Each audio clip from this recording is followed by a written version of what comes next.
Jack जैसे ही वहाँ से आगे भाग रहा था, पीछे से वो क्रीचर बहुत बड़ी जंप लगाकर उसके आगे जा खड़ा हुआ। बेचारा जैक अपनी मौत के बीच बुरी तरह फंस चुका था। वो क्रीचर ठीक उसके सामने था। उस क्रीचर ने उसे अपने अंदर निगलने के लिए एक बहुत ही बड़ी जंप लगाई, लेकिन इससे पहले कि वो उसे अपने अंदर निगलता, तभी अचानक पीछे से एक विशाल सांप उसे अपने अंदर जिंदा निगल गया। उधर रोमी अपनी जान बचाकर वापस गुफा की तरफ भाग निकला। वहाँ पहुँचते ही उसने सब लोगों से साफ झूठ बोल दिया कि क्रिएचर ने जैक के टुकड़े टुकड़े कर दिए। ये खबर सुनते ही गुफा में सब लोगों की रूह कांप उठी और सब डर से चीखने चिल्लाने लगे, क्योंकि अब उन्हें लगा कि उनकी जान बचना मुश्किल है। तभी सबको वहाँ पत्थरों की सरसराहट सुनाई देने लगी। सब जान बचाने के लिए पत्थर के नीचे छिप गए। सबकी नजरें बाहर अपनी आने वाली नई मौत पर थीं। लेकिन तभी अंधेरे को चीरते हुए जैक जिंदा सलामत भागता हुआ आया। उसके हाथ में उस बदकिस्मत बाप का वही टूटा हुआ सूटकेस था जो उसके पास उसकी बेटी की बस यही एक आखिरी निशानी बची थी। अगली सुबह दहशत से कांपते हुए सब लोगों ने उस सूटकेस को जमीन में गाड़ दिया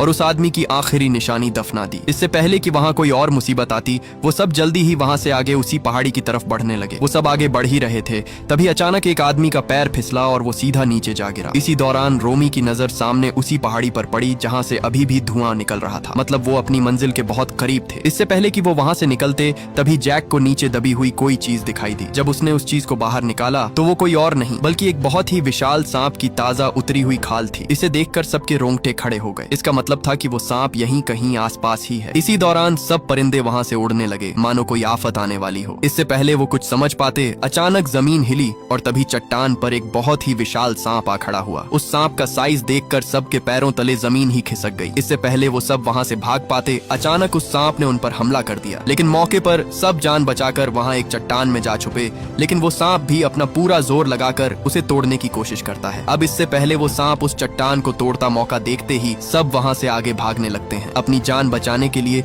सब उल्टे पैर भागते जा रहे थे, लेकिन वो विशाल सांप भी उनसे 2 कदम आगे था। जैसे जैसे वो आगे बढ़ते जा रहे थे, ठीक पीछे से वो सांप भी उनका पीछा करता आ रहा था। वो लोग अपनी जान बचाने के लिए सीधे एक अंधेरी गुफा में जा घुसे, मगर मुसीबत ने वहाँ भी उनका पीछा न छोड़ा। वो गुफा अंदर से इतनी ज्यादा स्लिपरी थी कि वहाँ अपने पैरों पर टिक पाना नामुमकिन था। लेकिन जिसके पीछे उसकी मौत हो वो कहाँ रुकने वाला है। वो सब किसी तरह करके आगे बढ़ते हैं। इसी भागम भाग में एक और मुसीबत उनके सामने आ पहुंची। सामने घुप अंधेरे से पूरा चमगादड़ों का झुंड उनकी तरफ हमला कर देता है, जिससे एक आदमी फिसल गया। लेकिन मौके पर जैक ने उसे पकड़ लिया। अभी वो उसे ऊपर खींचने की कोशिश कर ही रहा था, तभी नीचे से वही खौफनाक सांप गुफा के अंदर घुस आया, जिसे देखकर सबकी सांसें ही अटक गईं। इसी बीच उस आदमी का हाथ जैक की पकड़ से छूट गया, जिससे वो सीधा उस खौफनाक सांप के जबड़े में जा गिरा और वो सांप उसे जिंदा अपने अंदर निकल गया। बचे खुचे लोगों ने किसी तरह उस फिसलन भरी गुफा को पार किया और मौके पर वहाँ से भाग निकले। थोड़ा ही आगे जाने पर उन्हें उस प्लेन का एक टुकड़ा गिरा हुआ मिला। मतलब वो उस प्लेन का अगले वाला हिस्सा यहाँ से कुछ ही दूरी पर होगा। आगे बढ़ते बढ़ते आखिरकार वो उस पहाड़ी के करीब पहुंच ही गए, जिसे देखकर वो जल्दी से ऊपर चढ़ने लगे और थोड़ा ही आगे आने पर उन्हें प्लेन का क्रैश हुआ अगला हिस्सा मिल गया। प्लेन के अंदर जाते ही एयर होस्टेस को पायलट दिख गया। जैसे ही उसने पायलट को उठाया, उस एयर होस्टेस के होश ही उड़ गए, क्योंकि पायलट वहां बुरी तरह मारा जा चुका था। तभी उस होस्टेस का हाथ प्लेन के कंट्रोलर पर जा लगा, जिससे अचानक प्लेन स्टार्ट हो गया। उनकी खुशकिस्मती थी कि उस प्लेन का इंजन अभी भी पूरी तरह काम कर रहा था। इसी शोर शराबे के बीच जेक को नीचे गिरा हुआ वो रेडियो दिख जाता है। वो उस रेडियो के चक्कर में जल्दी से नीचे उतरने लगा। जैसे ही वो नीचे उतरा, उसने देखा कि किसी चीज के बहुत ही बड़े बड़े अंडे टूटे हुए नीचे पड़े थे। उन अंडों को टूटा हुआ देखकर वो थोड़ा घबरा गया, लेकिन हकीकत तो ये थी कि एक बार फिर से मुसीबत उनके सर पर मंडरा रही थी। आखिरकार उसे वो रेडियो मिल ही गया। उसने बिना वक्त गंवाए उस रेडियो को चालू किया, लेकिन इससे पहले कि वो मदद के लिए सिग्नल भेजता, इसी बीच उसे हल्की हल्की सरसराहट महसूस हुई। जैसे ही उसने पलटकर देखा, प्लेन के ऊपर वही विशाल सांप उनका शिकार करने के लिए तैयार खड़ा था और ये वही सांप था जिस पर जैक ने जहरीला लिक्विड वाला फल फेंका था। अब वो सांप पूरी तरह बदले की आग में भड़क रहा था। तभी उसने उस पर जोरदार झपट्टा मारा, लेकिन वो नाकाम हो गया। एक बार फिर उसने हमला किया, लेकिन मौके पर जैक ने पास ही गिरा हुआ प्लेन का दरवाजा उठाया और उसे अपने आगे कर लिया, जिससे वो सांप उसे मार नहीं पा रहा था। तभी वो लड़की भी कुल्हाड़ी लेकर वहां पहुंच गई, लेकिन उस विशाल सांप पर उसकी छोटी सी कुल्हाड़ी कमजोर पड़ गई। इससे पहले कि वो उसे अंदर निकलता,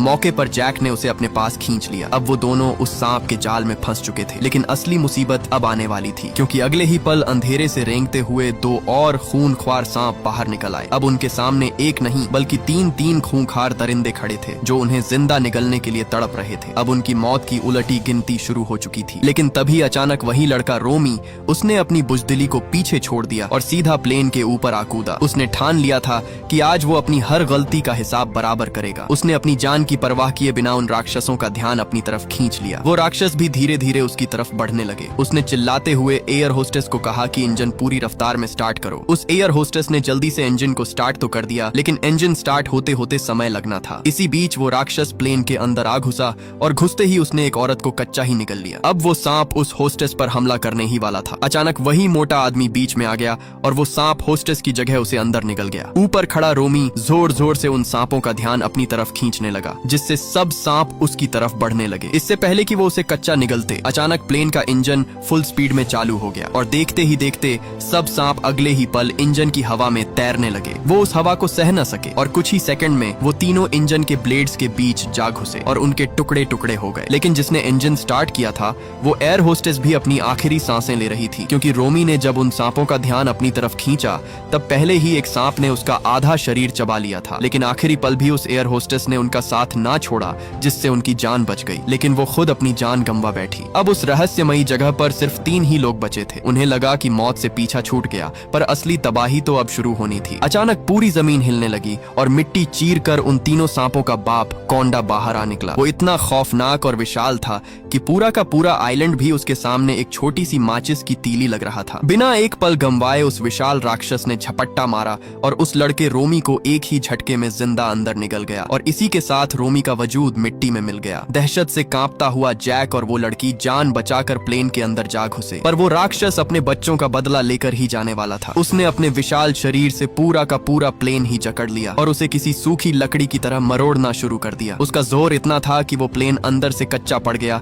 और धीरे धीरे टूटने लगा। अंदर उन दोनों के रोंगटे खड़े हो गए, लेकिन फिर भी जैक ने हार ना मानी। उसने तुरंत एक कुल्हाड़ी उठाई और प्लेन को बीच से तोड़ना शुरू कर दिया। जैसे ही वो बीच से टूटा, दोनों मौके पर वहां से बाहर आ निकले। बाहर आते ही जैक की नजर एक ऐसी चीज पर पड़ी जिससे पूरा गेम पलटने वाला था। सामने उसकी नजर लगातार लीक होते फ्यूल पर पड़ी और वो फ्यूल उस विशाल सांप के पूरे शरीर को भिगोता जा रहा था। इसी बीच उसे उस आदमी की पुरानी ट्रिक याद आ गई। उसने बिना सोचे एक गुफा की तरफ दौड़ लगा दी। गुस्से से पागल वो विशाल राक्षस सांप भी उसके पीछे आने लगा। जैसे ही वो दरिंदा उसके बिल्कुल करीब आया, जैक ने तुरंत अपने गले से वो मेटल लॉकेट झट से निकाला और उसे पत्थर की सतह पर पूरा जोर लगाकर रगड़ना शुरू कर दिया। रगड़ते रगड़ते कुछ ही सेकंड में उस लॉकेट की वजह से आग जल उठी। जैक ने बिना वक्त गंवाए वो आग वाला लॉकेट सीधा सांप की तरफ फेंक दिया। जैसे ही वो लॉकेट उसके शरीर से टकराया, अगले ही पल वहां एक खौफनाक धमाका हुआ। देखते ही देखते आग के शोलों ने अपना रंग दिखाना शुरू कर दिया और कुछ ही लम्हों में पूरा इलाका आग की लपेट में आ गया। अगले ही पल वो खौफनाक राक्षस जलकर एक भड़कता हुआ आग का गोला बन गया। आखिरकार उस आइलैंड का सबसे बड़ा राक्षस चीखता तड़पता हुआ राख में बदल गया। मौत का वो साया जो इतनी देर से उनका पीछा कर रहा था, हमेशा के लिए मिट चुका था। दोनों अपने सामने उस विशाल सांप को ढेर होता देखकर